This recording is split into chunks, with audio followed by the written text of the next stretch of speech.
ایک سوال کروں اگر اجازت دیں تو؟ بیان کے بعد کر لیجیے نا، ابھی جواب چاہیے. آپ تشریف رکھیے، ابھی بیان تو ہو لینے دیجیے. ادھر سے آپ سوال کریں گے، ادھر سے وہ سوال کرے گا، پھر لیکن ابھی جواب چاہیے. چلیے بھائی یہ بھلے کر لیں ابھی، لیکن ابھی بیان کے دوران اور کوئی اسلامی بھائی سوال نہ کیجیے گا. انشاءاللہ بیان کے بعد آپ کو سوالات کا موقع دیا جائے گا انشاءاللہ. چلیے ابھی آپ نے کہا مولا، مجھے مولانا کہا کہ نہیں آپ نے؟ کہا نا مولانا. آپ نے ابھی کہا مولا علی. مولا تو اللہ کو کہا جاتا ہے، پھر علی کے نام کے ساتھ مولا کیوں؟ عرض کرتا ہوں تشریف.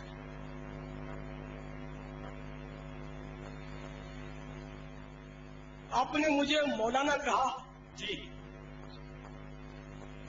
تو آپ نے ابھی مجھے مولانا کہا، ٹھیک ہے نا؟ تو آپ کا اعتراض خود آپ پر پلٹ رہا ہے کہ آپ نے جب مجھے مولانا کے مانا ہے ہمارا مولا، تو آپ نے جب مجھے جیسے ناکارے کو اپنا مولا تسلیم کر لیا، تو اگر میں حضرت علی جیسے عظیم الشان صحابی کو اگر مولا کہہ دوں تو کیا اعتراض ہو سکتا ہے؟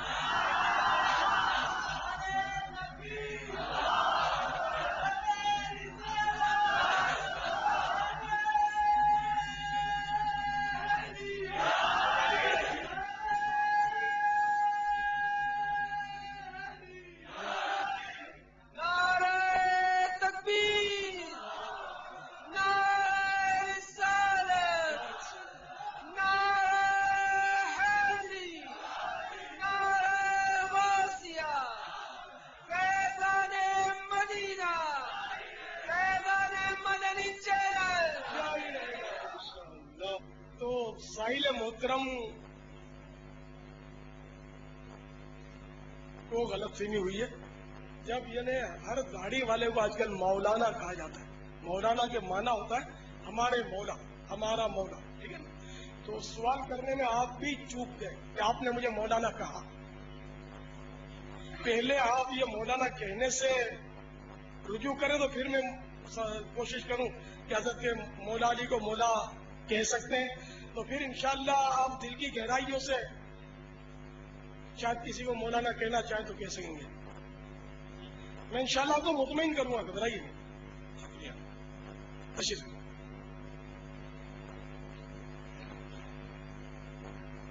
مولا کے کئی معنی ہیں. بے شک اللہ تعالیٰ بھی ہمارا مولا ہے. قرآن پاک میں سورۃ البقرہ کے بالکل آخر میں یہ کلمات ہیں، انت مولانا فانصرنا علی القوم الکافرین. تو ہمارا مولا ہے، اے اللہ تو ہمارا مولا ہے تو تو ہمیں کافروں پر فتح و نصرت عطا فرما. تو مولا نہ ہم نے اللہ کو کہا. قرآن میں اللہ کو یہاں ہر ایک دوسرے ہر گاڑی والے کو لوگ مولانا کہتے ہیں. تو یہاں ہے فرق ہے. اللہ تعالی تو خود بخود مولا ہے، ہمیشہ ہمیشہ ہمیشہ سے مولا ہے، اور ذاتی طور پر مولا ہے. اور دوسرے کو جو مولا کہیں گے تو وہ ہمیشہ سے مولا نہیں ہے، اور اپنے طور پر نہیں ہے، خود بخود نہیں ہے. ٹھیک ہے نا؟ تو ہے بڑا فرق. ایک لفظ بارہا ایسا ہوتا ہے کہ اللہ تبارک و تعالی کے لیے بھی استعمال ہوتا ہے اور مخلوق کے لیے بھی استعمال ہوتا ہے. جیسے کہ رؤوف الرحیم سب جانتے ہیں کہ اللہ کا نام ہے. رؤوف بھی اللہ کا نام ہے، رحیم بھی اللہ کا نام ہے. اور سرکار نامدار صلی اللہ تعالی علیہ وآلہ وسلم کے لیے بھی رؤوف الرحیم قرآن پاک میں استعمال ہوا. یہاں مراد سرکار نامدار صلی اللہ تعالی علیہ وآلہ وسلم کی ذات ستودہ صفات ہے، رؤوف الرحیم.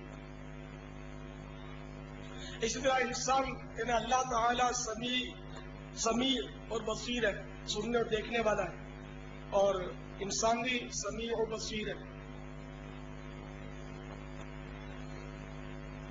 وہ رہا مولا.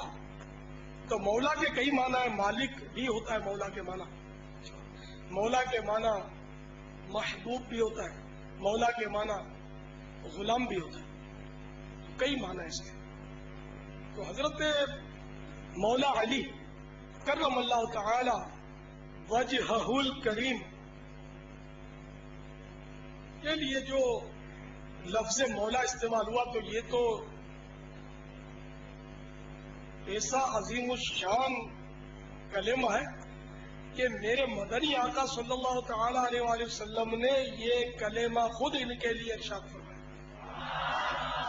جی ہاں، ترمذی شریف میں یہ حدیث ہے، طبرانی شریف میں حدیث ہے، مسند امام احمد میں بھی یہ حدیث پاک ہے۔ چنانچہ مسند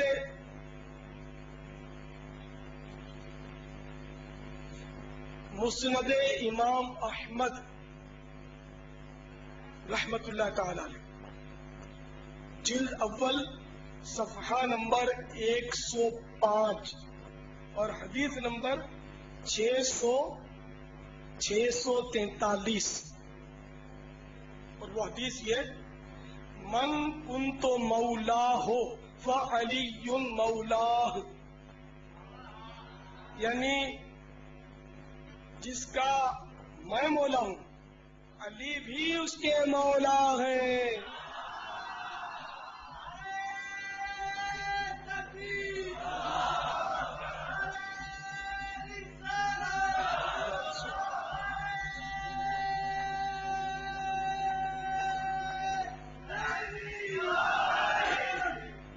میرے پیارے اسلامی بھائی،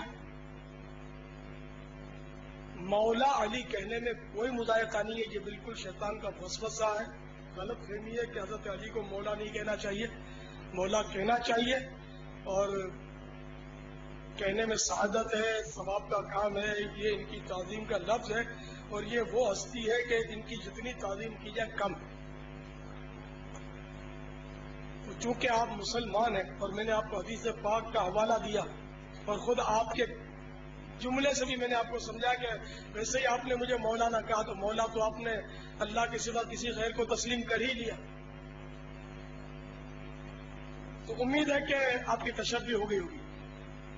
اگر آپ کی تشفی ہو گئی ہے تو پھر مائک پر کہہ دیں، یا اگر مزید آپ کو دلائل چاہیے تو بھی فرما دیں۔ شکریہ، بالکل تسلی ہوگی، تسلی ہو گئی آپ کو؟ سبحان اللہ، ماشاء اللہ۔ تو اب مدنی فیس بھی دے دیجئے۔ دعوت اسلامی کے مدنی قافلے میں عاشقان رسول کے ساتھ سفر کرتے ہیں تو انشاءاللہ اس طرح کے بہت سارے وسوسے دور ہو جائیں گے انشاءاللہ۔ انشاءاللہ۔